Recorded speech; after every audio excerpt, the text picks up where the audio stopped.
Have you ever tried making art with stickers? Well, I haven't seen very many examples of it, so I don't know if anybody does this, but I did this. So I'm going to show you two pieces of art that I created using stickers to enhance and even work my art around. Let's just see how it comes out. I found these really pretty stickers at Hobby Lobby that are faith-based. They're not actually scripture stickers, but they are faith-based. They say things like, "The Lord is my shepherd," which that one obviously is a scripture, but "The Lord bless you and keep you," and "Hope in the Lord," and things like that. So I had this idea based on a scripture in Proverbs chapter 4, verses 20 and 21. It says, "My son, pay attention to what I say. Turn your ear to my words. Do not let them out of your sight. Keep them within your heart." And I thought, how cool that "do not let them out of your sight." What if we put God's words right in front of our sight? What would that look like? And I had this idea to create like a wall collage of paintings and framed art that would incorporate some of God's word in it and reflect his word, so we would always have it within our sight. So these outlines are picture frames, and then I just chose some really pretty floral and word stickers from these sets I purchased at Hobby Lobby and placed them within the frames. And the circular one on the left, you're going to see I changed my mind later because I just couldn't deal with it. Here we go. I just took it off. I just couldn't deal with the fact that it wasn't quite fitting within the frame I had made for it. So I switched that up to one that says, "It is well with my soul," which I love that saying, because even when it doesn't feel well with your soul, we still claim that it is well because our feelings don't always tell us the truth. So anyway, I loved these little florals that I put, and then I made little vases for them. That's really the only kind of drawing that I had in this art. I used mostly stickers, and then I'm just outlining with a fine liner the frames and making them kind of pop more. I'll add a little bit of shading here and there. Later on, you'll see that I add some more details to the actual frames to make them stand out. And that just kind of brings the frames a little bit more into kind of an artistic style instead of just like plain on the paper. And then I'm just finishing up writing the actual scripture at the bottom. And when I write this scripture, I'm going to do something that I do sometimes, which is outline the letters with a fine liner. And I just like this effect because it just makes the words pop, and it makes the words more important. And I kind of feel like in a scripture journaling, the words are the most important part, although I do love the art, but the words are the reason that I'm here. So this fine liner outlining is something that I like to do to just highlight the words and make them more important. And I thought I was done here, but I went ahead and added a little bit more shading to those pots because I thought, well, it's the only thing on the paper that's really kind of a drawing or a artistic feature, so let's go ahead and put some more effort into those little pots. And so I put some shading and then some highlights with a gel pen, and then you'll see I decided that the white wall was just a little too white as well, so I went in with a color pencil in pink and colored the whole wall very lightly, the wall behind the picture frames. And then I decided that was a little too pink for my liking, so then I went back over it and added this sort of yellow ochre color to tone down the pink, and it turns into a little bit of a peachy color. So let me know what you think. It's a very simple page. It obviously points more towards the words than the picture. There's not a lot of art on it, but I like it. So let me know what you think.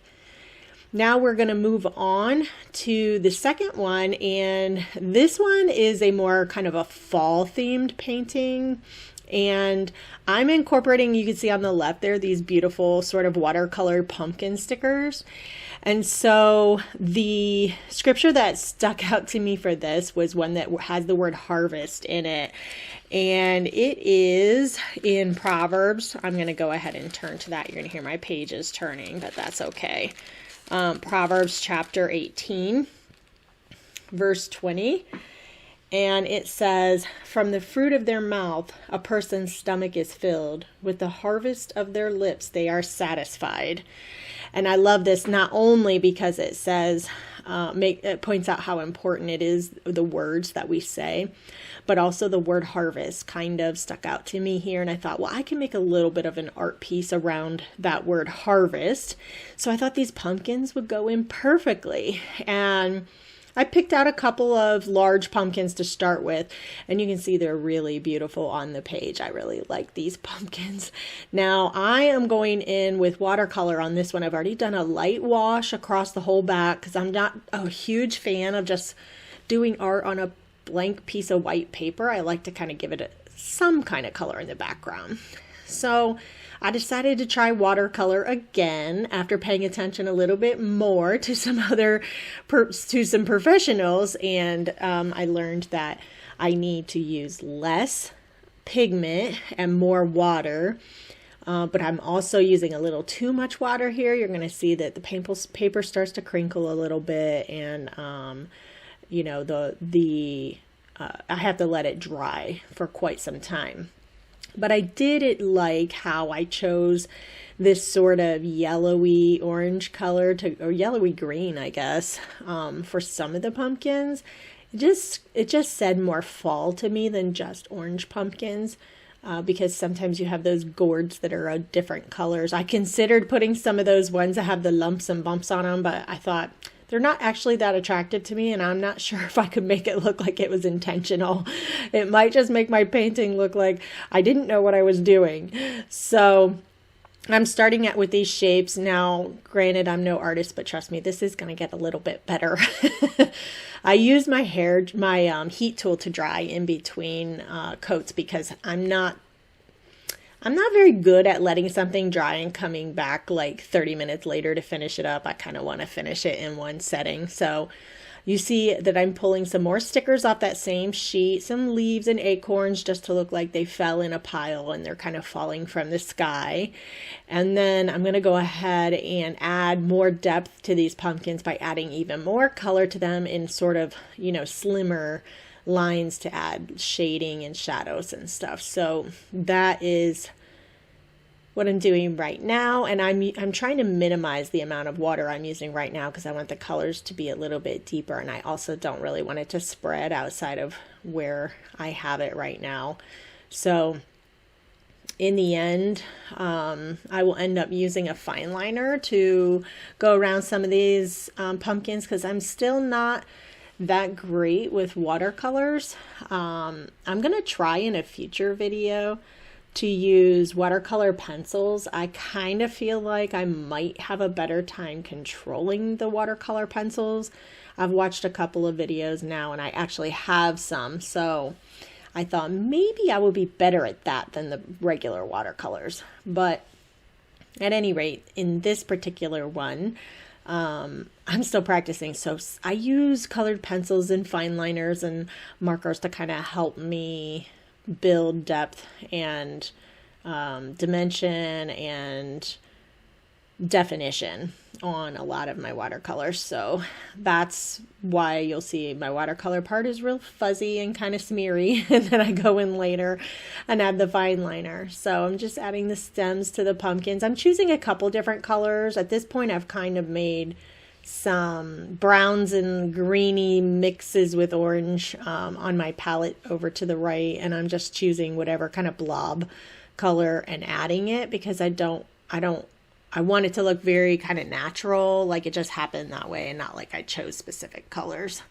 So that one was too wet, and you'll see me go back in and try and mop up some of that water without spreading it too much because then it won't look like a stem anymore. It's just going to look like a big blob out of the top of the pumpkin. So I successfully mopped up quite a bit of that. And then I decided I needed another sticker, and I actually covered up one of my pumpkins with that sticker because it wasn't a very good pumpkin.